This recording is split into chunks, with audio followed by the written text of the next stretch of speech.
JBN, we keep you informed. Woman stabbed to death, reportedly by ex-lover in St. Elizabeth. Another fatal domestic dispute has rocked the nation after a woman was allegedly stabbed to death by her male ex-lover in Brompton, St. Elizabeth on Thursday. The deceased has been identified as 49-year-old Ilreth Stevenson, a domestic helper of Tophill in the parish. Her attacker, said to be a man with whom she once shared an intimate relationship, remains on the run. Police reports are that Stevenson was heading to work when she was approached by the man.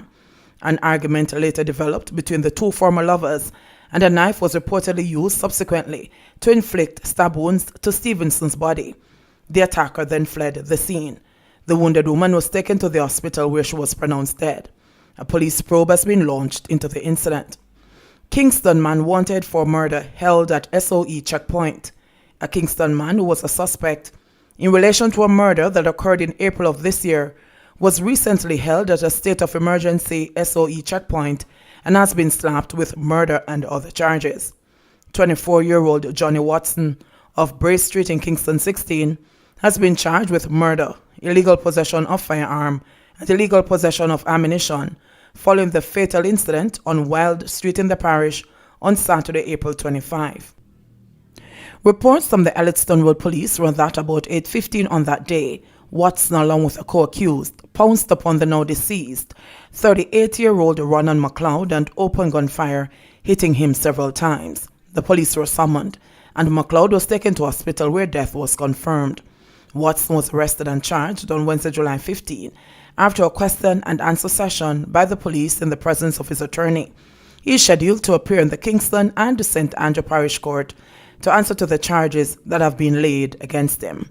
Family members and friends expressed shock at arrest of Geddes' sister and nieces for her death. Family members and friends of 36-year-old Tamara Geddes, who was shot dead at her home in Reserve last month, have expressed shock and disbelief at the arrest of Geddes' sibling and nieces in connection with her murder.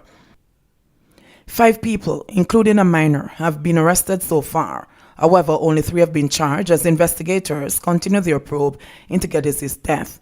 Charged with murder and conspiracy to commit murder are 39-year-old Nadine Geddes, who is the sister of the deceased, and her 2 daughters, 21-year-old Shanice Ruddock and the other, a teenager, all of Reserve District, Trelawney. The police said they were charged after thorough investigations led to their arrest on Tuesday. 2 other individuals implicated in the murder were arrested in Westmoreland on Thursday, the police said. One family member, who did not want to be named, said she is even more saddened by the turn of the events. When I hear about the death of Tamara, I felt very sad, but hearing that her sister and nieces have been arrested and charged for it, I'm even more saddened and shocked, she said. She said both Nadine and Tamara were nice people, adding that it is a pity that they couldn't get along. Tamara can't mash hands, soft voice and loved by all.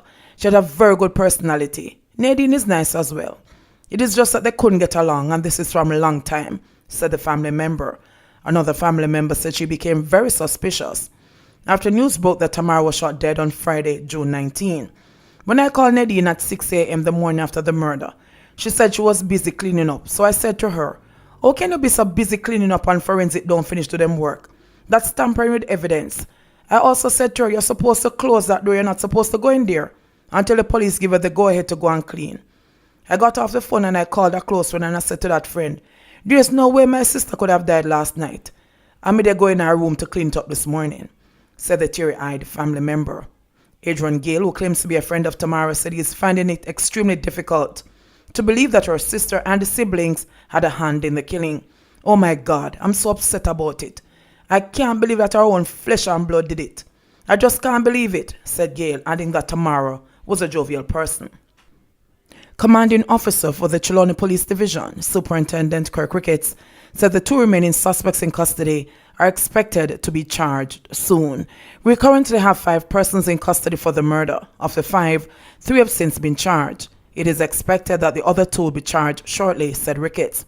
Ricketts also stated that 3 of the accused were picked up by the police on Tuesday, July 14, and over the period of July 14 to July 15, they reportedly gave caution statements admitting to planning and hiring the gunman to kill.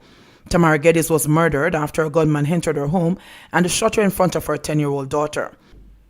The three charged are scheduled to appear in the Trelawney Parish Court on Wednesday, July 22. Augustown children under stress from violence. The ongoing violence in the community of Augustown has often interrupted the education of students. With the COVID-19 pandemic, that plight has only worsened.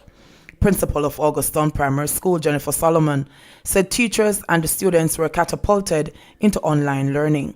It was a bit challenging because we had persons with faulty devices, lack of devices, and poor connectivity, but we tried our utmost best to navigate by providing worksheets for those who were not in the classes, she explained. Though she has only been principal for 3 months, Solomon, a former vice principal at Mona Heights Primary, said she is well aware of the impact of violence on the education of students. This as a number of them live in Augustown. When there is a flare-up of violence, we realize that the students would come to school much later. And also there are times when students would be really traumatized because family members were shot and all of that, Solomon said. Michelle Percy has 3 children who reside in the community, one of whom attends the aforementioned school. She said once there's an incident of gun violence, the school day is forced to an abrupt end. Acknowledging how this impacts her daughters, she asks relatives to tutor them, and she takes them to school daily and reassures them that they will be safe. If it wasn't for the family overall to support and comfort them, it would be harder for them to cope. When the gunshots answer firing, them traumatized. Even at school, the teachers are also traumatized because them have to dive on the desk, Percy explained, adding that her 12-year-old daughter will be heading to Mona High School next term. Prudence Allen and Everton Grant have been teachers at the institution for a combined 38 years. It has impacted them greatly because though they live in the community, they are still frightened by the violence, said Allen, who has made the volatile community her home. She said the students have learned to strive against the odds, and this is evident in their placement at traditional high schools. Our guidance counselor has other persons from the Ministry of Education coming in to talk to the teachers and the students. Apart from our hurricane drill, as well as our earthquake drill, we have a violence drill, the senior teacher shared. Allen explained that violence has also caused the school's population to dip from more than 500 students in previous years to approximately 230.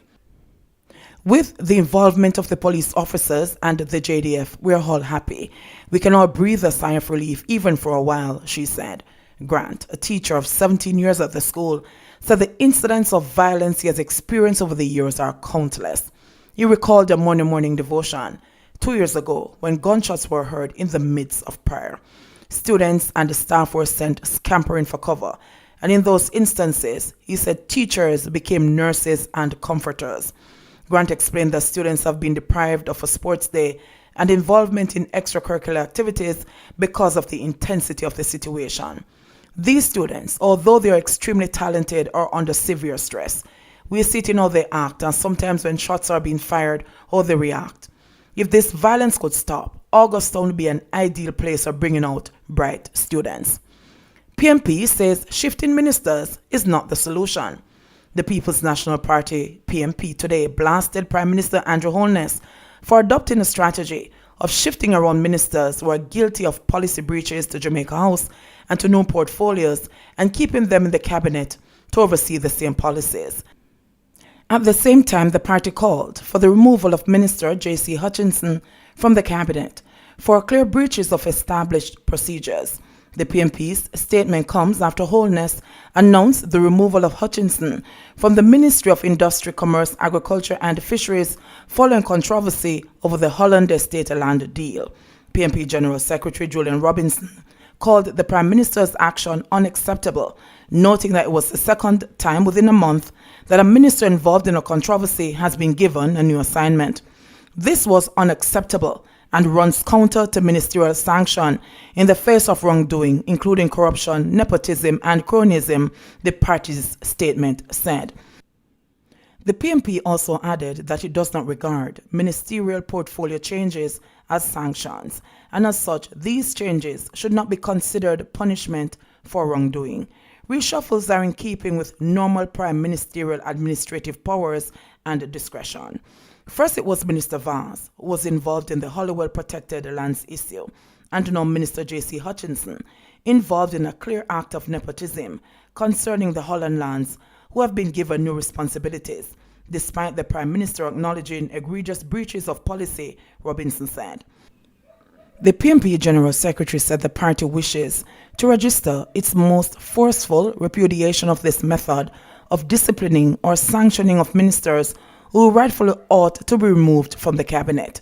Robinson said if the Prime Minister refuses to remove Hutchinson from the cabinet, it can only be assumed that under the principle of collective responsibility, the entire cabinet supports his action and intends to exist with this nauseating scourge of corruption over its head. J.C. Hutchinson says sorry over Holland sweetheart deal. Embattled government minister and the self-proclaimed five-star general J.C. Hutchinson has admitted that he was wrong in the Holland sweetheart deal. It comes amid a statement from the office of the Prime Minister that Hutchinson has been stripped of his responsibility in the Ministry of Commerce, Agriculture and Fisheries. Hutchinson has been at the center of a controversy over the management of state-owned lands in St. Elizabeth by a company of which his wife is a partner. Hutchinson's apology, issued on the letterhead of the Office of the Prime Minister, OPM, where it was assigned on Friday after being stripped of responsibility for agriculture by Holness. The letter reads, I wish to apologize to the Prime Minister, my party, my cabinet colleagues, and most importantly, the Jamaican people for my errors of judgment in relation to land transactions involving the Holland estate. My actions were never designed for personal benefit, but arose out of a conviction that strong and decisive action was necessary to preserve the Holland estate lands, the lands for small farmers. There was a real risk that without strong and decisive action, the lands would have been overtaken by squatters and stray animals, as has happened in the past. I therefore acted out of my perception that the proper course of having the Agro Investment Corporation handle the transition to small farmers would have been ineffective. I was wrong. The course of action I chose cannot be defended. Though my goals were noble, the procedure I used was flawed, and the ends do not justify the means. Throughout my long career in public life, I have acted with probity and adhered to high standards of conduct. I trust that my contrition and the sincerity of my apology for this error is self-evident, and that, in the end, I'll be judged by the totality of my contribution to public life. There were calls for Hutchinson to resign as Minister and a Member of Parliament, after it emerged this week that a company established by his partner, Lola Marshall Williams, had been given charge of 1,400 acres of the 2,400-acre Holland estate on his instructions. While the company, incorporated as Holland Producers, entered a due diligence arrangement with the Sugar Company of Jamaica, SCJ, that would see it pay no lease to the SCJ for 1 year. The company nonetheless leased the property to some 184 small farmers at a cost of $9,000 per acre per month. Hutchinson's son Jason also operated a farm store on the government property. Hutchinson said he had no idea his son was operating the business on the property. JBN, we keep you informed. Please remember to subscribe, like, share, leave us a comment, and click the notification bell to receive our daily news items.